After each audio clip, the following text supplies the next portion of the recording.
Et quelle fierté! Quelle fierté d'être au Lab 71. Un grand merci pour votre accueil chaleureux. On est ravis d'être ici. Alors, pour certains, c'est pas très loin. Pour d'autres, comme moi, c'est, comme disait quelqu'un qu'on connaît bien, c'est beau, mais c'est loin. Mais ça valait la peine de faire 1h30 de route pour vous retrouver ici en votre compagnie. Je voulais saluer d'abord les élus qui sont... Alors, les élus UES. Voilà, les femmes sont en force. Merci Sophie d'être présente à toutes les conférences du tourisme qu'on organise. Merci ma chère Françoise d'être également présente. Nous, on est très contents de vous accueillir. On s'est vu c'était au mois de décembre. C'était à Autun. On était entre 60 et 70 personnes et on avait vraiment eu une conférence du tourisme où tous les gens à la sortie me disaient « Ah, on commence à avoir du concret, c'est bien, c'est pas de la réunionnite aiguë, hein. Ça commence à être concret, vous nous donnez des choses pratico-pratiques » et on s'est dit on va aller plus loin. D'ailleurs, on l'avait annoncé quand on était à Autun. Et aujourd'hui, on est presque 150, donc je trouve que c'est plutôt très très bien et je voulais vraiment toutes et tous vous remercier pour votre présence.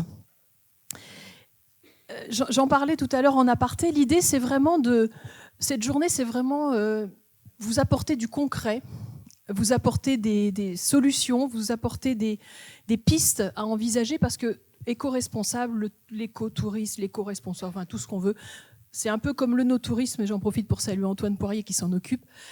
Tout le monde en parle, mais il n'y a pas forcément beaucoup d'actions. Et aller dans une démarche éco-responsable, c'est compliqué, ça ne se fait pas comme ça.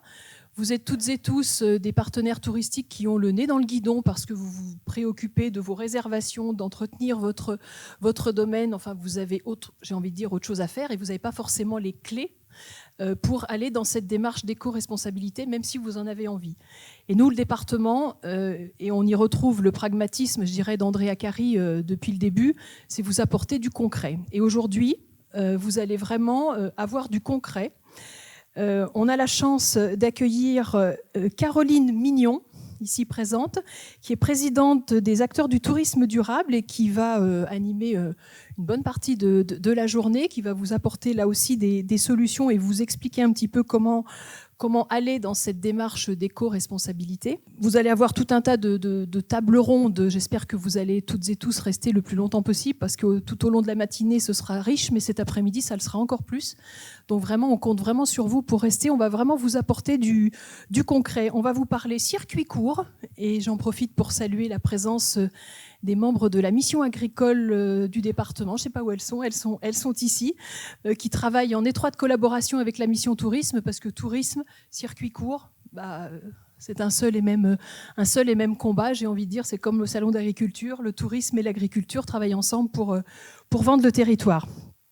On va vous expliquer comment entrer donc dans ces labels de tourisme éco-responsable. Et puis, on parlera forcément de changement climatique, c'est une réalité. Et là aussi, il faut s'adapter, vous devez vous adapter. Et là aussi, vous aurez des intervenants qui vous en diront un petit peu plus là-dessus et qui vous mettront vraiment, j'ai envie de dire, permettez-moi l'expression, les mains dans le cambouis. Voilà. Vous n'allez pas ressortir ce soir en disant « ouais, c'est bien, on a eu des beaux discours, on sait qu'il faut y aller, mais on ne sait pas comment faire ». Moi, je peux vous dire que ce soir, quand vous allez ressortir de cet espace du Lab 71, vous aurez des solutions, vous aurez des contacts, vous aurez des pistes et vous pourrez aller de l'avant. Et je crois que c'est ce que les gens attendent en fait, c'est du concret. Les belles paroles, ça va un moment, mais les actes, c'est quand même beaucoup mieux. Donc moi, je voulais vraiment, encore une fois, vous redire l'engagement du département pour développer la Saône-et-Loire au niveau touristique. Et effectivement, ça passe aussi par l'éco-responsabilité. Le département, comme toutes les collectivités, traverse des périodes un peu tendues sur un plan financier. Je peux vous dire que tous les jours et encore lundi matin, je défendais bec et ongle le budget du département concernant le tourisme et l'attractivité du territoire. C'est une thématique, je le rappelle, qui n'est pas obligatoire. Donc on aurait pu avoir un président qui dit « oui, c'est bon, hein, le tourisme, on verra plus tard ». Eh ben non, Andrea Cari n'a pas dit « le tourisme, on verra plus tard ». On continue d'agir pour vous, on va continuer de vous accompagner, on va continuer d'être à vos côtés pour vous aider dans la mesure où on pourra vous aider. Et en tout cas, on continuera, je vous le promets, de parler vallée de la Saône-et-Loire, bien plus loin que Dompierre-les-Ormes, bien plus loin que la Bresse, bien plus loin que le Chalonnais. On va en parler encore un petit peu partout, comme on le fait depuis bientôt 10 ans. Voilà, moi je vous souhaite une très bonne journée de travail. Encore merci aux animateurs qui vont être présents pour dynamiser tout ça. Un grand merci tout particulier à Ludovic de la Mission Tourisme qui porte cette conférence du tourisme de manière extraordinaire. Il a fait un travail, comme d'habitude, fabuleux. Un grand merci à vous, Ludovic, parce que vous aimez ce que vous faites. Ça se ressent, la preuve, regardez, tout le monde est arrivé. Voilà. Je vous souhaite une bonne journée de travail et puis, bien sûr, on se croise entre deux tables rondes. Merci.